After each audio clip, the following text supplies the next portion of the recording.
सासऱ्यांनी किंवा आई वडिलांनी एखादी स्थावर अथवा जंगम मालमत्ता ही स्वतः कमवलेली असेल, स्वकष्टार्जित असेल, तर अशा संपत्तीमध्ये मुलाचा, सुनेचा किंवा नातवंडांचा कोणताही हक्क व अधिकार येत नाही. पुण्यामध्ये एका सुनेने सासू आणि सासऱ्याने कमवलेल्या संपत्तीवरती ताबा घेतला होता आणि त्यांना घरातून बेदखल केले होते.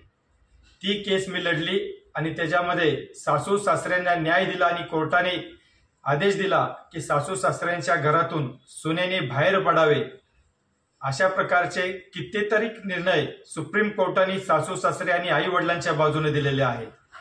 या केसमध्ये या वृद्ध आजारी सासू सासऱ्यांना न्याय देऊ शकलो. धन्यवाद.